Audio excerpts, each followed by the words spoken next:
भाई दूज की ये दिल को छू लेने वाली कहानी है। एक अधूरी लेकिन अमर कहानी। छोटे से गांव में रहती थी सिया। अपने माता पिता के गुजर जाने के बाद उसका संसार बस एक ही था, उसका छोटा भाई आरव। दोनों की जिंदगी भले ही सादगी भरी थी, पर एक दूसरे के लिए उनका प्यार किसी अमीरी से कम नहीं था। सिया आरव के लिए माँ जैसी थी। वही उसे पढ़ाती, वही खाना बनाती, वही हर त्योहार पर उसका माथा चूमती थी।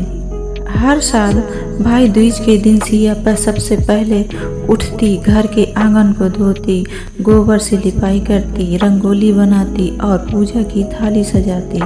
आरव हमेशा मजाक में कहता, दीदी इतना बड़ा तिलक मत लगाना कि मेरी नौकरी लगने से पहले ही सब डर जाए। और दोनों हंस पड़ते। लेकिन इस साल का भाई दूज कुछ अलग था। 2 साल पहले आरव फौज में भर्ती हो गया था। पहली बार जब वो फौज में गया तो दीदी की आंखों में गर्व और डर दोनों थे। वो बोली, जाना तो देश की सेवा करने, पर लौट कर आना जरूर। तुम्हारे बिना ये घर अधूरा है। आरव मुस्कुरा रहा था। दीदी अगर मैं लौट कर ना भी आ पाया तो तेरा आशीर्वाद मेरे साथ रहेगा। उसके जाने के बाद घर सूना पड़ गया था, पर सिया रोज उसकी पसंद का खाना बनाती और उसके कमरे में दिया जलाती, जैसे वो अभी भी वहीं बैठा हो, किताबें फैला रहा हो, हंस रहा हो। भाई दूज से 2 दिन पहले सिया ने फिर से वही सब किया। घर की लिपाई, पूजा की थाली, मिठाई, सब कुछ पहले जैसा। मगर इस बार दिल में उम्मीद नहीं थी, बस यादें थी। भाई दूज की सुबह डाकिया आया, हाथ में एक लिफाफा था। सिया ने कांपते हाथों से लिफाफा खोला। वो आरव की चिट्ठी। दीदी सरहद पर हूँ, इस बार छुट्टी नहीं मिल पाई, पर तुम्हारी याद यहाँ तक आती है। अगर मैं नहीं आ सका तो मेरी जगह एक दिया जरूर जलाना। तुम्हारी मुस्कान ही मेरा तिलक है। सिया ने चिट्ठी को सीने से लगाया। उसने थाली सजाई, दिया जलाया और आकाश की ओर देखा।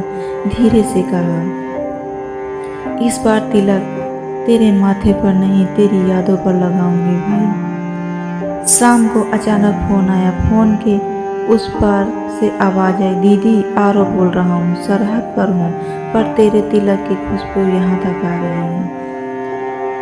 रिया रो पड़ी, बोली, माँ के आंचल में नहीं, देश की मिट्टी में बसने वाले मेरे वीर भाई को भाई दूज की शुभकामनाएं।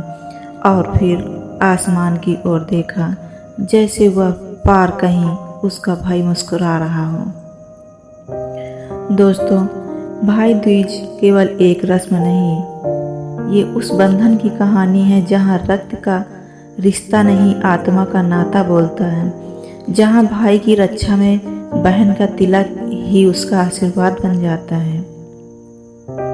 चाहे दूरी कितनी भी हो, अगर दिल जुड़े हों तो रिश्ता अमर रहता है।